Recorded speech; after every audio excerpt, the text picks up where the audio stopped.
এক বন্ধু প্রশ্ন করেছেন যে আত্মার রোগসমূহ কি কি এবং তার প্রতিকারের ব্যবস্থা কি। ভাইয়েরা মনে রাখবেন, আত্মার রোগ ব্যাধি অনেক প্রকারের রয়েছে, শত সহস্র প্রকারের রোগ রয়েছে আত্মার। শরীরের যেরকম শত শত রোগ হয়ে থাকে, আত্মারও তেমন শত শত রোগ হয়ে থাকে। আমরা জানি শরীরের নিত্য নতুন অসুখ সৃষ্টি হয়, নিত্য নতুন রোগ সৃষ্টি হয় এবং বিভিন্ন বিভাগ রয়েছে চিকিৎসার। বিভিন্ন চিকিৎসক বিভিন্ন প্রকারের চিকিৎসা করে শরীর। আর শরীরের রোগের চিকিৎসা না করলে শরীরের মৃত্যু ঘটে, শরীরের সর্বনাশ ঘটে। শরীরের যেরকম বিভিন্ন রোগ সৃষ্টি হবার পারে, আত্মারও তেমন বিভিন্ন রোগ সৃষ্টি হতে পারে। আর এই রোগ নিত্য নতুন রোগও সৃষ্টি হতে পারে। এমনকি এটাকে গণলে অসংখ্য রোগ দেখা যায়, যে অসংখ্য রোগ হতে পারে আত্মার, এবং সমস্ত রোগের চিকিৎসা না করলে শরীরের যেরকম মৃত্যু ঘটে, ধ্বংস ঘটে, আত্মারও তেমন ধ্বংস ঘটে, মৃত্যু ঘটে। শরীরের ধ্বংসের জন্য মানুষ পার্থিব জীবন থেকে বঞ্চিত হয়ে যায়, আর আত্মার ধ্বংস দ্বারা মানুষ পারলৌকিক জীবন থেকে বঞ্চিত হয়ে যায়। শরীরের চিকিৎসা যেমন জরুরি, আত্মার চিকিৎসা তদপেক্ষা বেশি জরুরি। কিন্তু দুঃখের বিষয়, মানুষ শরীরের চিকিৎসার জন্য তো কিছু খেয়াল করে, ধ্যান করে, গুরুত্ব দেয়, কিন্তু আত্মার চিকিৎসার গুরুত্ব মোটেই দেয় না। কেন? তার কারণ শরীরের অসুখ মানুষ নিজেই অনুভব করতে পারে। যদি শরীরে কোনো রোগ দেখা দেয়, কোনো অসুখ হয়, তাহলে রোগী নিজেই অনুভব করতে পারে, নিজে স্বীকার করে, বরং যতটুকু রোগ হয়েছে তার চেয়ে বেশি স্বীকার করে, বেশি উপলব্ধি করে, বেশি প্রকাশ করে। কিন্তু আত্মার রোগ যখন হয়, তখন রোগী কখনো রোগকে স্বীকার করে না, নিজের রোগকে উপলব্ধি করতে পারে না। বরং যতই রোগী বেশি হয় ততই উপলব্ধি হ্রাস পায়। যতই রোগী বেশি হয় ততই সে নিজেকে সুস্থ মনে করে, এমনকি সর্বশেষে নিজেকে সম্পূর্ণ সুস্থ মনে করে। কোনো রোগী সে স্বীকার করে না। যখন রোগ নিজে স্বীকার করে না, রোগের উপলব্ধি করতে পারে না, উপলব্ধি করে না, তখন সে ব্যক্তি আর চিকিৎসার কি ধ্যান করবে, চিকিৎসার কি খেয়াল করবে, চিকিৎসার প্রতি কি গুরুত্ব দেবে? সুতরাং চিকিৎসার জন্য সে ভাবেও না, চিন্তাও করে না। ফলে রোগী যতই বেশি হয়ে যায় ততই তার অবনতি আসে, এবং সর্বশেষে গিয়ে এমন অবস্থা হয়ে যায় যে তার চিকিৎসা আর সম্ভব হয়ে ওঠে না। আত্মারও অনেক রোগ আছে, শত সহস্র প্রকারের রোগ আছে। সমস্ত আত্মিক ব্যাধির মূলে হচ্ছে তাকাব্বুর। তাকাব্বুর যদি আপনার অন্তরে না থাকে, তাহলে আপনার অন্তরে আর কোনো ব্যাধি থাকবে না। আর তাকাব্বুর যদি থাকে, তাহলে আপনার অন্তর শত শত শত শত হাজার হাজার কোটি কোটি আত্মিক রোগের মন্দির সাজবে, আর রোগের কোনো অন্ত থাকবে না। যেমন অহংকার বলা হয় নিজেকে শ্রেষ্ঠ মনে করা, নিজেকে বড় মনে করা, অন্যকে হেয় প্রতিপন্ন করা, অন্যকে নিকৃষ্ট ভাবা, এটাকে তাকাব্বুর বলা হয়। তাকাব্বুর থেকেই সৃষ্টি হয় সব ব্যাধি। যেরকম তাকাব্বুর থেকে আত্মম্বরিদা সৃষ্টি হয়, আত্মপ্রসাদ বা আত্মপ্রশংসা, নিজের প্রশংসা করা, নিজেকে ভালো মনে করা, নিজেকে বড় মনে করা, এটাকে উজব বলে আরবিতে। এটা সৃষ্টি হয় ওই তাকাব্বুর থেকে। আবার হাসাদও তাকাব্বুর থেকে সৃষ্টি হয়। কেন? অন্যের সাথে যখন আপনি হিংসা করবেন, কেন করবেন? যখন আপনার বরত্ব আপনি সকলের ঊর্ধ্বে রাখতে চাবেন, সকলের চেয়ে বরত্ব প্রকাশ করতে চাবেন, আর নিজের বরত্ব প্রকাশ করতে চাইলে অন্যকে ছোট করতে হয়, তখন আপনি অন্যের সাথে হিংসা করবেন। তাহলে এই বরত্ব লাভের জন্য মানুষের সাথে হিংসা বা হাসাদ জন্ম নেয়। গীবত যেমন, এই গীবতরাও তাকাব্বুর থেকে জন্ম নেয়। কেন? এই জন্য জন্ম নেয় যে মানুষের গীবত কেন করে? নিজের বরত্বকে বজায় রাখার জন্য মানুষকে ছোট করার জন্য, অর্থাৎ মানুষকে যদি ছোট করা যায় তাহলে নিজের বরত্ব বজায় থাকবে। আর মানুষকে ছোট করার জন্য মানুষ গীবত করে।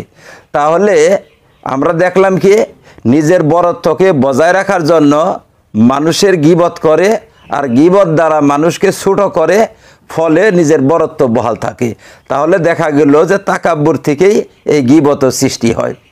তারপরে কিজব বা মিথ্যা, এটাও তাকাব্বুর থেকে সৃষ্টি হয়। যখন নিজেকে বড় করতে চায়, নিজেকে সকলের চেয়ে বড় ভাবতে চায়, তখন সে ব্যক্তি মিথ্যার আশ্রয় নেয়। মিথ্যা কথা দ্বারা নিজেকে বড় করতে চায়, মিথ্যা কথা দ্বারা নিজের ধন বাড়াতে চায়, মিথ্যা কথা দ্বারা নিজের সম্মান বাড়াতে চায়। এটাও একমাত্র তাকাব্বুর থেকে জন্ম নেয়। গুসা জন্ম নেয় এই তাকাব্বুর থেকে। যখন সে ব্যক্তি নিজেকে ভালো ভাবে, নিজেকে বড় ভাবে, নিজেকে শ্রেষ্ঠ ভাবে, তখন নিজের বিরুদ্ধে কোনো কথা বললেই, নিজের বিরুদ্ধে কোনো আচরণ দেখলে, নিজের বিরুদ্ধে কোনো মানুষকে কোনো কিছু করতে দেখলে সে রাগ আর সহ্য করতে পারে না। কেন রাগ সহ্য করতে পারে না? এই জন্য করতে পারে না যে আমি বড়, আমার বিরুদ্ধে ও কেন কথা বলে, আমি মানি, আমার বিরুদ্ধে কেন এরকম আচরণ করে, আমি মহান, আমার বিরুদ্ধে ও কেন হেয় ব্যবহার করে। তাহলে দেখা গেল যে গুসা, এই গুসাটাও সৃষ্টি হয় তাকাব্বুর বা অহংকার থেকে। যার অন্তরে তাকাব্বুর নেই, অহংকার নেই, তাকে যদি আপনি গালি দেন সেই ব্যক্তি বলবে যে আমি গালিরই যোগ্য। তার সাথে যদি আপনি হেয় ব্যবহার করেন সেই ব্যক্তি বলবে যে আমি হেয় ব্যবহারেরই যোগ্য। সে ব্যক্তি কোনোদিন গুসা করবে না, রাগ করবে না। তাহলে দেখা গেল এই গুসাও সৃষ্টি হয় তাকাব্বুর থেকে। হির্স বা লোভ লালসা, এই লোভ লালসা কোথায় থেকে সৃষ্টি হয়? লোভ লালসাটাও সৃষ্টি হয় তাকাব্বুর থেকে। অর্থাৎ যখন সে নিজে বড় হতে চায় তখন সে মর্যাদার লোভ করে, বড় হতে চায় তখন ধনের লোভ করে, মানের লোভ করে, মালিকানার লোভ করে। এরকম পার্থিব বিভিন্ন বস্তুর লোভ লালসা তার অন্তরে সৃষ্টি হয়ে যায় শুধুমাত্র বরত্ব অর্জন করার জন্য, তাকাব্বুর অর্জন করার জন্য, নিজেকে শ্রেষ্ঠ ভাবার জন্য। নিজেকে শ্রেষ্ঠ ভাবতে গেলে সম্পদের প্রয়োজন, নিজেকে শ্রেষ্ঠ ভাবতে গেলে মর্যাদার প্রয়োজন, নিজেকে শ্রেষ্ঠ ভাবতে গেলেই তখন ক্ষমতার প্রয়োজন। তখন সে ব্যক্তি ক্ষমতার লালস, ক্ষমতার জন্য লালায়িত হয়ে ওঠে, ধন সম্পত্তির জন্য লালায়িত হয়ে ওঠে এবং মান মর্যাদার জন্য লালায়িত হয়ে ওঠে। তাহলে দেখা গেল যে লালায়িত হওয়া বা হির্স, লোভ লালসা, এটাও সৃষ্টি হয় তাকাব্বুর থেকে। রিয়া কোথায় থেকে সৃষ্টি হয়? এটাও তাকাব্বুর বা অহংকার থেকে সৃষ্টি হয়। যখন নিজের বড়ত্বার কথা চিন্তা করে, নিজে বড় হতে চায়, নিজেকে বড় ভাবতে চায়, তখন মানুষকে নিজের আমল দেখায়, মানুষকে নিজের আখলাক দেখায়, মানুষকে নিজের সততা দেখায়, মানুষকে নিজের সাধুতা প্রদর্শন করে। এই সাধুতা প্রদর্শনের প্রবৃত্তি যে সৃষ্টি হয়, নিজের আমল দেখাবার যেটা লালসা সৃষ্টি হয়, এটাও কিসের থেকে হয়?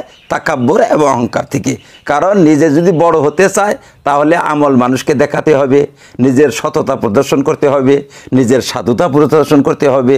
তাহলে এই সাধুতা প্রদর্শন যেটা, এটাও তাকাব্বুর থেকে সৃষ্টি হয়।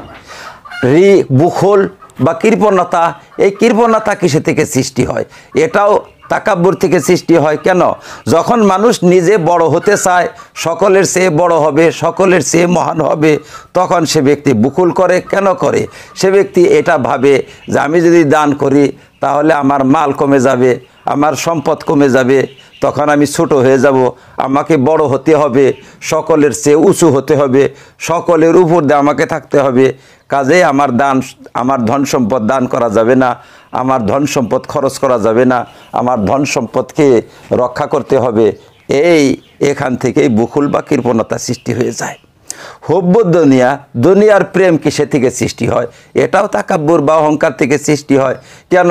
যখন মানুষের ভিতরে অহংকার বদ্ধমূল হয়ে যায়, তখন সে ব্যক্তি নিজের অহংকারকে টিকিয়ে রাখার জন্য, নিজের তাকাব্বুরকে বাঁচাবার জন্য, নিজের বরত্বকে বাড়াবার জন্য, নিজের আমত্বকে রক্ষা করার জন্য দুনিয়ার পিছনে লেগে যায়। দুনিয়া কাকে বলে? মান, মর্যাদা, সম্মান, ধন, সম্পদ, ইজ্জত, এসব হচ্ছে দুনিয়া।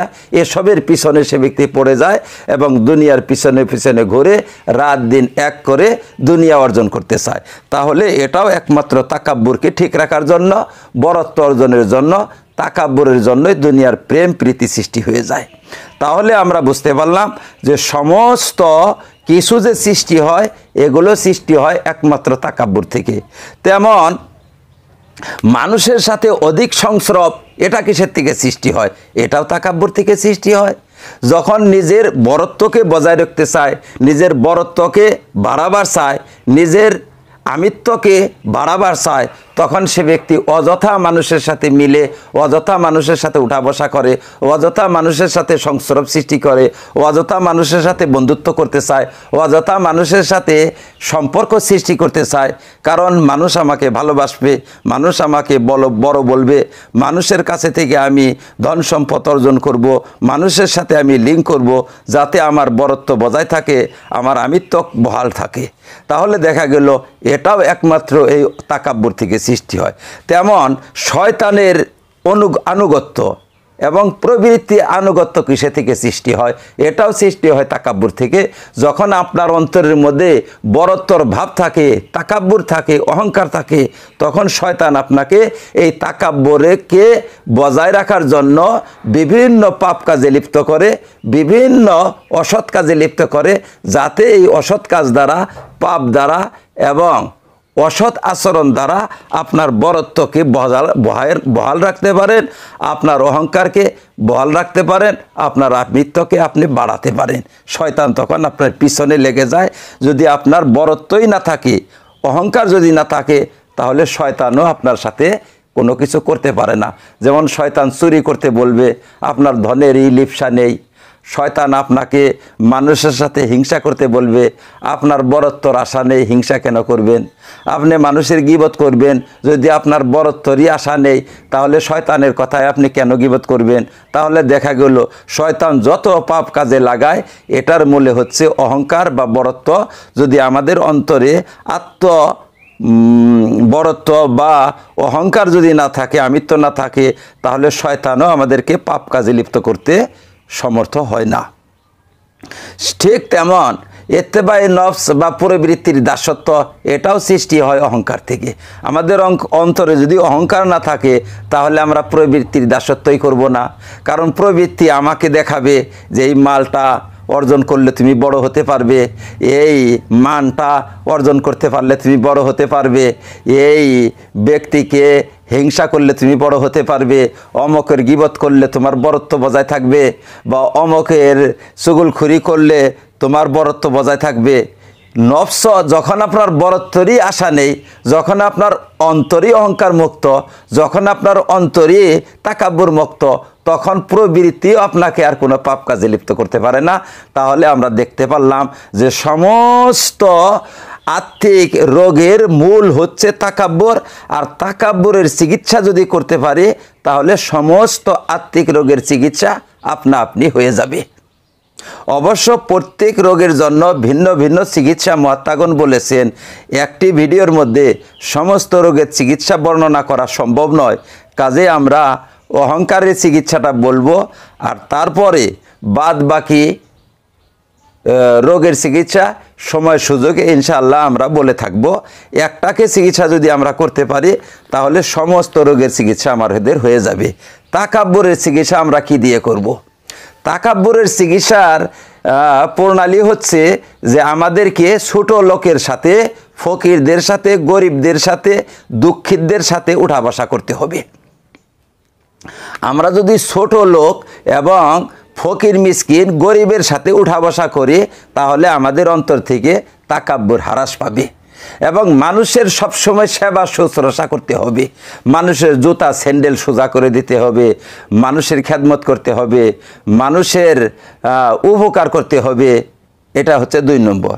3 নম্বর, সবসময় মানুষকে সালাম আগে সালাম করতে হবে। ছোট বড়, শিক্ষিত অশিক্ষিত প্রত্যেক ব্যক্তিকে সালাম করার চেষ্টা করতে হবে। সবসময় খেয়াল রাখতে হবে যাতে আমি আগে সালাম করতে পারি, সর্বপ্রথম আমি সালাম করতে পারি। প্রত্যেককেই আপনি আগে সালাম করবেন, আগে সালাম করার চেষ্টা করবেন। 3 নম্বর। 4 নম্বর হচ্ছে যে অন্যের দোষ দেখার জন্য জানি নিজের দোষে সবসময় আপনাকে ব্যস্ত রাখে, অন্যের দোষ দেখার জন্য সুযোগই না দেয়। সব সময় আত্মসমালোচনা করবেন, সব সময় নিজের দোষ ত্রুটি খুঁটিয়ে খুঁটিয়ে দেখবেন যে আমার ভিতরে অমক দোষ আছে, আমার ভিতরে অমক গলতি আছে, আমার ভিতরে অমক ত্রুটি আছে, আমার আমলের মধ্যে অমক ত্রুটি, আমার নিয়তের মধ্যে অমক ত্রুটি।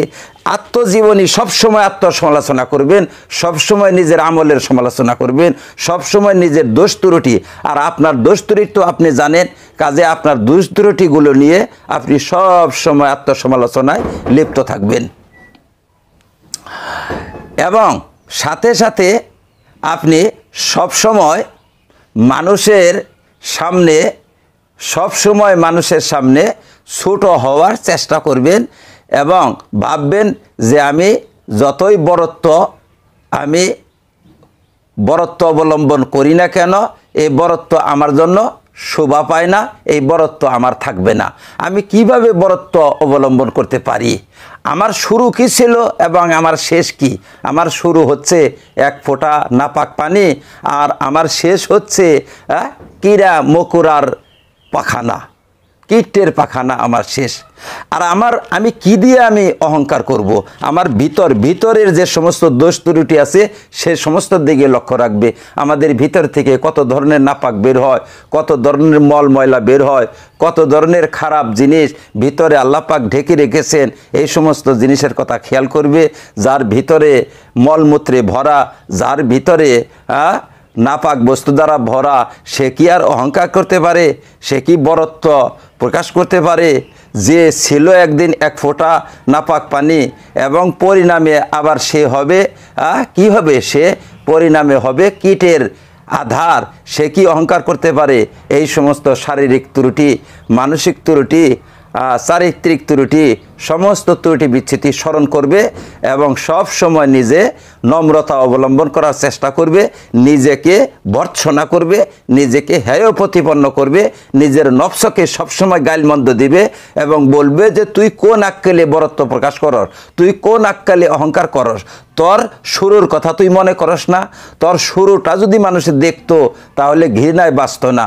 আর তোর শেষ পরিণাম তুই মনে করস না? তোর শেষ পরিণাম যদি মানুষ দেখে তাহলে খানাপিনা বাদ দিয়ে দেবে। আর এখনই বা তুই কি? এখন কি? তুই তো এখন পেশাবের একটা থইলা আর তুই এখন গুয়ের একটা বস্তা, এর চেয়ে বড় তো আর কিছুই না। কাজেই তুই কোন আক্কেলে, কোন বুদ্ধিতে, কোন বিবেকে তুই অহংকার করস? এরকমভাবে নিজেকে সবসময় ভর্ৎসনা করবে, সবসময় নিজেকে গালমন্দ দিয়ে থাকবে, সবসময় নিজেকে হেয় প্রতিপন্ন করবে। এভাবে করতে করতে এবং বিশেষ করে এতিম অনাথ দুঃখিত লোকদের মাথায় হাত রাখবে, তাদের সাথে উঠা বসা করার চেষ্টা করবে। নিজের চেয়ে বড় লোক যারা আছে, নিজের চেয়ে বড় লোক, নিজের চেয়ে ধনী লোকদের থেকে দূরে থাকার চেষ্টা করবে। তাহলে ইনশাআল্লাহ ধীরে ধীরে অহংকার দূর হয়ে যাবে। আর এই কথাও মনে করবে যে অহংকার তো একমাত্র আল্লাহ পাকের চাদর ও লুঙ্গি, এটা তো আল্লাহর নবী সাল্লাল্লাহু আলাইহি ওয়াসাল্লামের ঘোষণা। আমি যদি আল্লাহর চাদর লুঙ্গি নিয়ে কাড়াকাড়ি করি তাহলে আল্লাহ তাআলা আমাকে অপমান করে ছাড়বে। কাজে আমি বরত্বের অধিকারী আমি নই, বরত্বের অধিকারী একমাত্র আল্লাহ, অহংকারের অধিকারী একমাত্র আল্লাহ, বড় বলার অধিকারী একমাত্র আল্লাহ। আল্লাহ নিজেকে বড় বলতে পারে, আল্লাহু আকবার, আল্লাহ সর্বাপেক্ষা বড়, আল্লাহ সর্বশ্রেষ্ঠ, আমি শ্রেষ্ঠ নই আর কেউ শ্রেষ্ঠ নয়, একমাত্র আল্লাহ শ্রেষ্ঠ। এই মনোভাব সব সময় সৃষ্টি করার চেষ্টা করবে।